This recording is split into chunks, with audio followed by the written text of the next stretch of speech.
Hi dear students, hopefully आप ठीक होंगे। और today we are going to discuss sample paper series related to MCQs of economics and थोड़े से confusing होंगे और लेकिन डिफ़िकल्ट नहीं होंगे। अगर आप थोड़ा सा गौर करें तो you can attempt these MCQs very easily. So, the first MCQ that I have shortlisted for you is the business firm may merge in an attempt to strengthen economic position. A merger between Farmer Joe's and Smith Dairy. Farmer Joe food processing company है जी, और Smith dairy तो वो dairy farm है, milk provide करता है। जैसे for example Nestle को कोई डेयरी फार्म जो है ना वो मिल्क प्रोवाइड करे, तो ये दोनों मर्ज कर गए। तो ऐसे मर्जर को क्या कहेंगे? मर्जर 3 टाइप्स के होते हैं, या आप उसे इंटीग्रेशन कह लें। 3 टाइप्स की होती है। एक हॉरिजेंटल होगी, एक वर्टिकल होगी, एक कॉन्ग्लोमरेट होगी। ये आपने रीड करना है, ज़रूर करना है। मैनेजरियल इकोनॉमिक्स के ये टॉपिक हैं, यूजली छुड़वा दिए जाते हैं, यूजली स्टूडेंट स्किप कर देते हैं, लेकिन यहाँ से एमसीक्यू आ जाता है। सो जब आप बात करते हैं फार्मर जो कि डेयरी प्रोसेसिंग जो कि उसकी इनपुट है उसके साथ, तो ये आपके पास वर्टिकल इंटीग्रेशन कह लें या वर्टिकल मर्जर कह लें, उसको कहते हैं। This is your answer. अच्छा, वर्टिकल मर्जर क्यों कहते हैं इसे? बेसिकली क्या होता है, this is dairy farm, this is the farmer जो, या this is Nestle company that is using input from dairy farm. ठीक है जी। तो ये बेसिकली वर्टिकल। और अगर नेस्ले कोई डिस्ट्रीब्यूशन आउटलेट भी परचेज कर लेता है, तो ये फॉरवर्ड वर्टिकल इंटीग्रेशन है, ये बैकवर्ड वर्टिकल इंटीग्रेशन है। तो ये टॉपिक आप खुद पढ़ लें, मैं थोड़ा सा समझा रहा था। हॉरिजेंटल में ये होता है कि आप सेम स्टेज ऑफ प्रोडक्शन के ऊपर जो काम कर रही होती हैं, सेम स्टेज ऑफ प्रोडक्शन पे, तो उनको आप अगर मर्ज हो जाएं तो उन्हें कहते हैं हॉरिजेंटल इंटीग्रेशन या हॉरिजेंटल मर्जर कहते हैं। तो ये आपने ज़रूर देखना है। Next is the relationship between price change, money income change and budget line with respect to 2 goods consumer choice problem is that. अब हालांकि ये बहुत सिंपल एमसीक्यू है, सिंपल आपसे पता है क्या पूछा गया है? बजट लाइन की शिफ्टिंग पूछी गई है, जो आप बचपन से करते आ रहे हैं, लेकिन थोड़ा सा घुमा फिरा के, जैसे ट्रेंड चल रहा है डिफ़िकल्ट एमसीक्यूज़ का। So you have to improve your analytical abilities. 2 बातें इकट्ठे पूछ ली हैं। जैसे एमफिल और पीएचडी के थीसिस में बस यही फ़र्क होता है कि आपने रिलेशनशिप 2 वेरिएबल का एक मॉडल रन करना है एमफिल के अंदर, पीएचडी में 3 वेरिएबल्स ऐड करके काम वही करते हैं और जनाब आपका पीएचडी हो जाती है। तो यहाँ पे भी ऐसे ही है कि 2 वेरिएबल अटैच कर दिए आपके पास, प्राइस चेंज भी हो रही है जो बजट लाइन को शिफ्ट करेगी, और मनी इनकम में भी। तो बस आपने यहाँ से जज करना है कि कौन सा रिलेट कर रहा है। An increase in both product price shift the budget line to the left. An increase in both, जब दोनों की प्राइस इंक्रीज होगी तो बजट लाइन डेफिनेटली नीचे की तरफ शिफ्ट होगी। यस, बिल्कुल ठीक है। An increase in both product price shift the budget line to right, ऐसा नहीं होता, कभी भी ऊपर नहीं जाएगा, this is not possible. An increase in the money income shift the budget line to the right, बिल्कुल ऐसे ही होता है। सो ए और सी आपके पास आंसर हैं, क्योंकि ये लेफ्ट पे नहीं जाता। This is your answer, this is the answer A and C. यानी ये दोनों काम, सी भी एक्यूरेट है एंड ए भी एक्यूरेट है। Next is related to econometrics, जो कि मैं नहीं करवा रहा। Okay, the next MCQ that I have shortlisted for you is related to income effect of price change may be distinguished from a substitution effect of a price change by observing that the income effect refers to। अच्छा, अब ये simply भी पूछ सकता था कि income effect of price change is, लेकिन क्योंकि कॉम्पिटिटिव एग्ज़ाम दे रहे हैं, क्योंकि आपकी एनालिटिकल एबिलिटी चेक करनी है, दैट्स वाई थोड़ा सा कॉम्प्लिकेटेड इसने बना दिया। अब आपने ये कॉन्सेप्ट लाजमी रिवाइज किया होगा इनकम इफेक्ट, सब्स्टिट्यूशन इफेक्ट का। अब यहाँ पर बात हो रही है income effect of price change, यानी कि आपकी रियल इनकम चेंज होती है। तो क्या होता है? The effect of increase of consumer purchasing power for good B when B price fall. ठीक है, अब आप कंफ्यूज ना हो कि ए भी कोई प्रोडक्ट होगी, यहाँ पे बात ही बी की कर दी कि फॉर एग्जांपल बी प्रोडक्ट थी, उसकी प्राइस फॉल हुई, ठीक है जी, तो बी की प्राइस के फॉल होने से आपकी बजट लाइन रोटेट हो गई, ठीक है, एंड ऑनवर्ड बात फिर आपको डायग्राम पता है। तो क्या हुआ, अब बी की प्राइस फॉल होने से आपकी परचेजिंग पावर बढ़ गई है। यस डेफिनेटली ऐसे ही होता है, यही इनकम इफेक्ट है कि आपकी परचेजिंग पावर बढ़ गई। The effect of increase of consumers purchasing power for good B when B's price falls. Okay. The increase in purchase of all goods की तो बात ही नहीं होती, when income rise और income rise की तो बात ही नहीं हो रही, क्योंकि यहाँ पे प्राइस फॉल को डिस्कस करना ज़रूरी है, जैसे ए में डिस्कस किया। The increase of good A when the price of good B increase, तो this is substitution effect, not income effect. The ability of consumer to purchase greater quantities of good B at each price when consumer received more income, तो ये nominal income effect है जो कि यहाँ discuss ऊपर नहीं हुआ, यहाँ पे बात और हुई है। The relative price effect of two goods which leads to one good being purchased instead of other, ये भी कॉन्टेक्स्ट में नहीं आ रही बात, तो आपके पास ए आंसर है।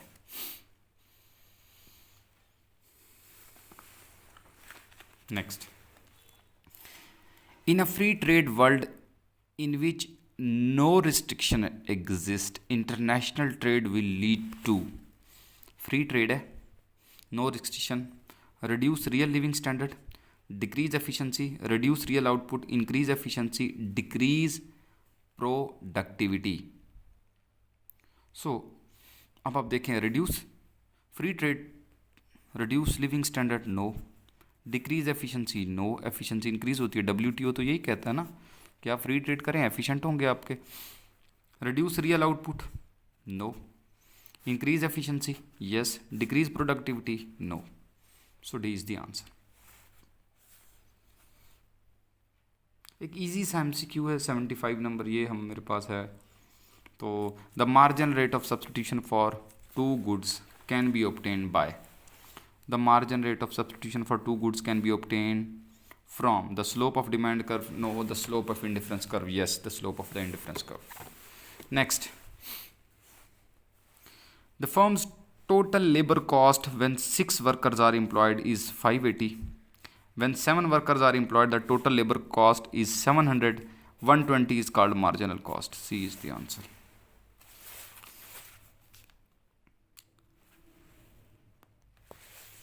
Okay, the next MCQ is a production function for a firm which produces a product with 2 or more inputs.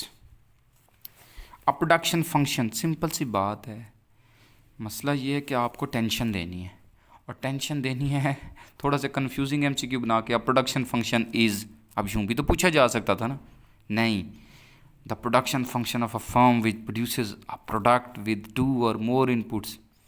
Simple relationship between input and output represent a physical relationship between output for a specified set of inputs. A is the answer. अब आप पढ़ते रहेंगे, अच्छा indicate the least cost combination, relative least cost combination कहाँ से production function show करता है, relates revenue to cost कहाँ से, indicates dollar cost for no, none of above, so this is the answer. Okay, the next MCQ is when supply of money increases. So आपका जो LM curve है वो outward rightward shift होगा। LM curve will shift inward तो नहीं होगा। अब ये पूरा नहीं लिखा तो ये आउटवर्ड या राइटवर्ड समझ लें। The demand for money will decrease, demand for money will increase, the interest rate will increase, no, decrease होना चाहिए था, लेकिन अब यहाँ पर क्योंकि LM से ही हमें आंसर मिल रहा है, तो B is your answer.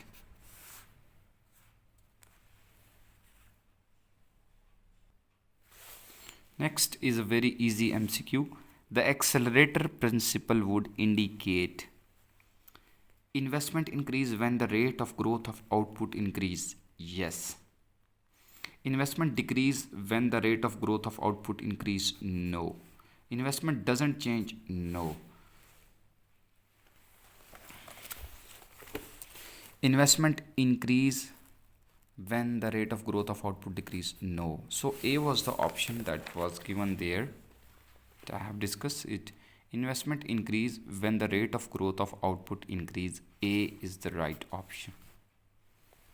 Next MCQ is a little complicated, confusing, but very easy.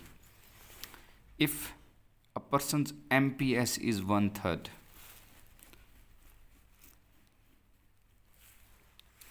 and the saving like 1/3 ये होगा 0.33, and the saving for the individual is exactly equal to 0, and the saving for this individual is exactly equal to 0 when the person's disposable income is 15,000. What will consumption equal when person's disposable income is 21,000? सो उसकी income में कितना change आया, सबसे पहले तो आपने ये देखना है, क्योंकि इतनी ही इनकम में से उसने क्या करना है, सेव करना है.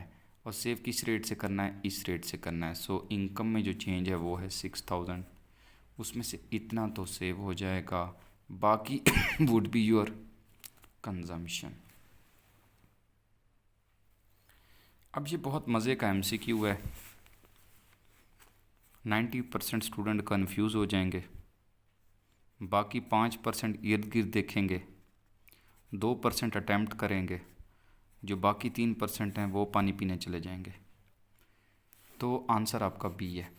कैसे है देखें, 6,000 है जो इनकम में चेंज आई, उसका 33% सेव करेंगे, दैट वुड बी 2,000. सो 21,000 में से 2,000 आपने सेव किया है, 21,000 में से बाकी कंजम्पशन क्या बचेगी, 19,000. ठीक है जी, तो ये हो गया जी आपके पास answer. Okay, the next MCQ is the demand for commodity will be inelastic, more inelastic या inelastic when there fewer number of substitute, yes. The greater the time period following a price change, time period greater होगा ना तो elastic होती है, तो ये नहीं हो सकता. The more the commodity serves as a necessity item, yes. Necessity में भी ऐसे ही होता है, जब कि प्रोडक्ट नेसेसिटी हो तो भी इन इलास्टिक होता है. A and C both are correct. Okay, a linear downward sloping demand curve like this has elasticity different on each point, greater than 1, infinity, less than 1, and 0. So it has elasticity different on different points. So and you know hyperbola के हर point पे elasticity जो equal to क्या होती है, this is a hyperbola demand कर, तो elasticity equal to 1 होगी यहाँ पे. So has different elasticity along its length, D is the answer. ये MCQ पास्ट पेपर में भी आ चुका है, तो हम ऑलरेडी डिस्कस कर चुके थे. The next MCQ is related to what we call ISLM framework. If investors' expectations concerning the future are positive and thus increase investment at every interest rate. So हो ये रहा है कि आपका जो इन्वेस्टमेंट कर्व है वो एक ही इंटरेस्ट रेट के ऊपर because of the positive expectation increase कर गई आपकी investment. So what will happen with the IS curve? What will happen with the IS curve? Your IS curve will exactly shift like the I curve, investment curve. So how the IS curve would shift up? Nothing else, nothing else. The next important MCQ is, if the nominal GNP were 1,000 billion in 1976, 1,000 billion in 1976, and 1986 के अंदर ये हो गई 22,000, 2200, and पहले कितनी थी, 1000 थी। Okay, and the implicit GNP deflator 1.2, deflator आपके पास 1.2 है, देन 1.6 हो गया इन 1986। व्हाट वी कैन कंक्लूड, अब यहाँ से हमने देखें कंक्लूड करना है, ये बहुत इंपॉर्टेंट एमसीक्यू है। जो ट्रेंड चल रहा है एमसीक्यूज़ का, उसमें ऐसे एमसीक्यूज़ आने के काफ़ी चांसेस होते हैं जो कि कॉम्प्लिकेटेड होते हैं। So you have to prepare yourself like these type of MCQs, अपनी एनालिटिकल एबिलिटीज़ को इम्प्रूव करें।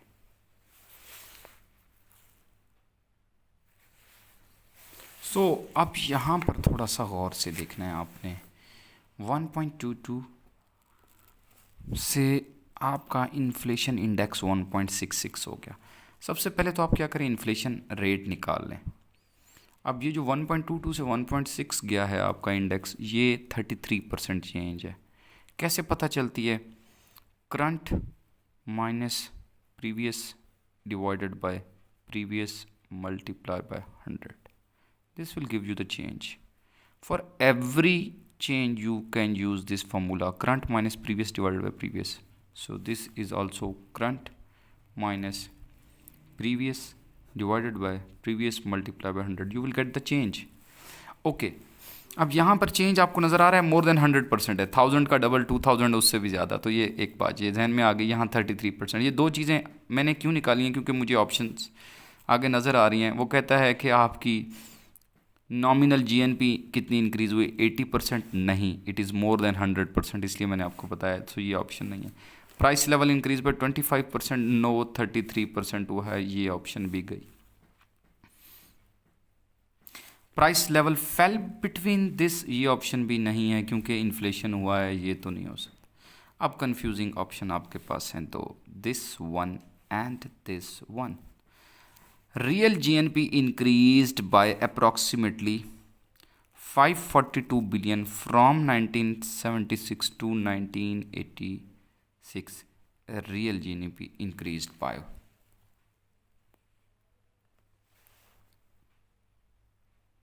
सो अब थोड़ी सी कैलकुलेशन आपको करनी पड़ेगी कि आपको रियल जीएनपी निकालनी पड़ेगी।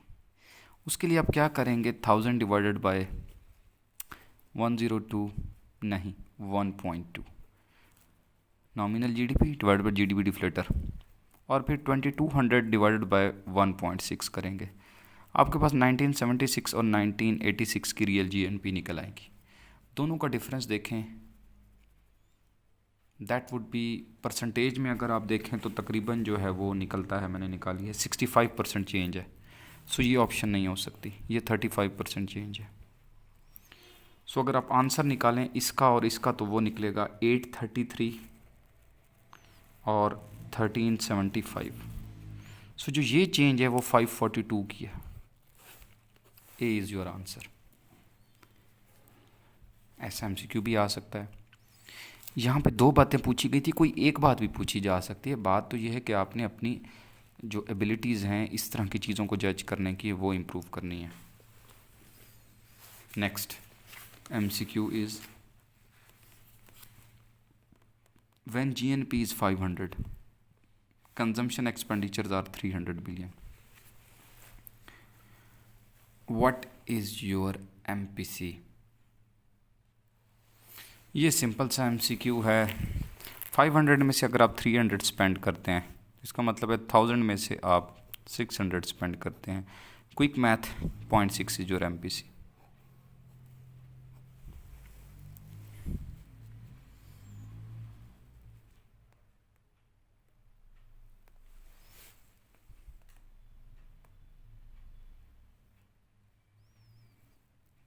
ठीक हो गया।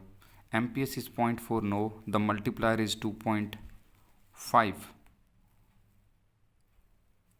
all of above, none of above। बात ये है कि MPS is 0.4, फिर ये भी ठीक है। the multiplier is this, ये भी ठीक है।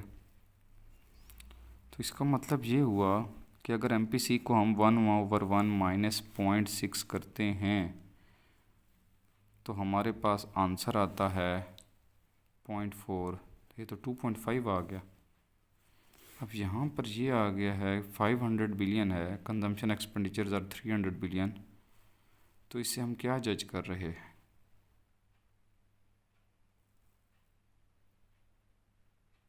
यहाँ से हम कुछ जज नहीं कर सकते। Your answer is none of above.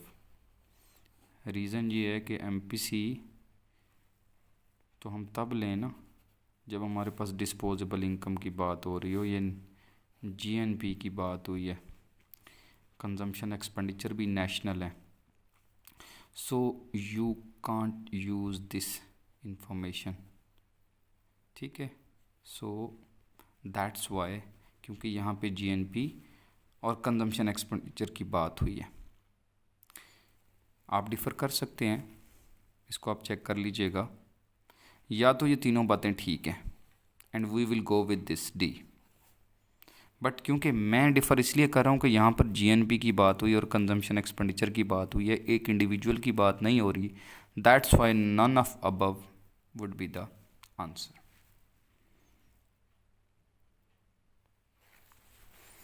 और दूसरी लॉजिक जो मेरे माइंड में आई है वो ये है कि ये आंसर तो उस सूरत में आप प्रिडिक्ट कर सकते हैं ना, ये जब आपके पास दो ऑप्शन हो, एक what is the change in income, what is the change in, ये दोनों ऑप्शन हमारे पास नहीं हैं, ठीक है। तो MPC तो होती है change in consumption due to change in income.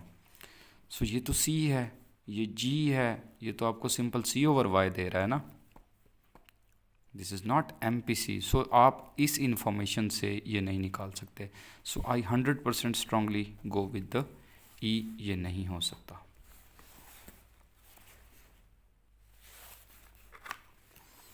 The demand curve for labor slopes downward because the demand for labor is derived demand, no, basically वो marginal physical product of labour fall कर रही होती है ना। The greater quantity of labour will be demanded at lower price या lower wage होता, फिर भी हम बात करते हैं। The demand curve for product with labour produce slopes downward, no, the marginal physical product of labour generally decrease as more units of labour is added. यही answer है आपके पास। Next MCQ is increasing the minimum ways for worker will. Minimum wage आपने increase कर दी है, या ये veg थी तो आपने मिनिमम वेज ले आए तो क्या होगा, या ये मिनिमम वेज थी अब आपने इंक्रीज कर दी है तो क्या होगा। मिनिमम वेज 1 से मिनिमम वेज ये 2 कर दिए तो क्या होगा। Increase employment, no, result in scarcity, no, cause substitution of, decrease marginal productivity of labor, solve an unemployment problem, no। तो क्या होगा? इंक्रीज एम्प्लॉयमेंट तो नहीं होगा, क्योंकि ये अनएम्प्लॉयमेंट मज़ीद इंक्रीज होगी इन वर्कर की, पहले इतनी थी अब इंक्रीज कर गई। Result in scarcity of workers, नहीं, वर्कर्स सरप्लस हो जाएंगे। Cause a substitution of capital for labour, decrease marginal productivity of those workers, no, ऐसा कुछ नहीं है, ये भी नहीं होगा।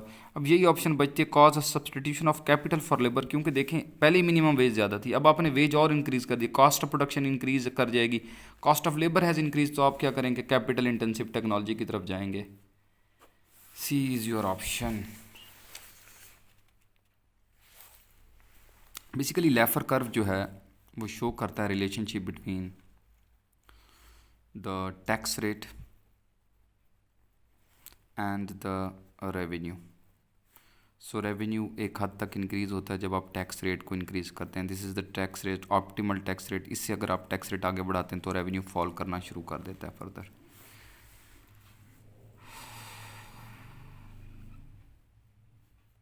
Trade off between tax rates and government रेसिप्ट्स, यही आंसर है ए। प्राइस लेवल का नहीं रिलेशनशिप, डेफिसिट का कोई ताल्लुक नहीं है, इन्फ्लेशन का कोई ताल्लुक नहीं है, tax rates and price level का नहीं है, मैं पहले समझा चुका हूँ, इसलिए आपके पास answer directly. Okay, the next MCQ is as disposable income increases from 1500 to 2000. ठीक है. Saving increases from -50 to 250. If the relationship between disposable income and saving is linear, the MPC obvious has the value of. So आपको उसने ये value the so that you can judge MPS, और MPS found करने के बाद आपने क्या करना है, 1 में से उसे माइनस करना है, यू विल गेट MPC. सो थोड़ी सी कैलकुलेशन एबिलिटीज़ को इंक्रीज करें, आपके लिए बड़ा आसान हो जाएगा. एक देखें एग्जांपल देता हूँ. 1500 है ना, कितने का चेंज आया है, 500 का चेंज है. 500 1500 का कितना पार्ट था, 33% चेंज आई है आपकी इनकम में. और आपकी जो सेविंग थी वो -$50 से 250 पे आ गई है. सो जो परसेंटेज का मेथड है, इसे बहुत बेहतर है कि हम डायरेक्ट फार्मूला लिखें, delta Y delta S over delta Y. तो डेल्टा वाई हुआ है 500 और डेल्टा एस जो हुआ है वो है 200. 200 को इस पर डिवाइड करें, you will get 0.4. 0.4 is your MPS. 0.6 would be your MPC. तो ये इजी MCQ था. So the last MCQ for today is an expansionary supply shock. क्या होता है expansionary supply shock? This is aggregate supply curve. Expansionary supply shock. This is your AD. Your supply has increased. When your aggregate supply has increased, so price fall कर गई और आपकी nominal GDP ही ले लें, वो राइज कर गई. An increase in real national income. Price fall करे, GNP राइज करे, ओवरऑल आपकी रियल GNP राइज करती है. ये बात तो ठीक है. Aggregate supply curve shift to left, वो नेगेटिव सप्लाई शॉक में होता है. ये एक्सपेंशनरी है, सो ये नहीं हो सकता. एन एग्रीगेट डिमांड का कोई ताल्लुक नहीं है, एग्रीगेट डिमांड का कोई ताल्लुक नहीं है, एग्रीगेट डिमांड का कोई ताल्लुक. So A is your answer.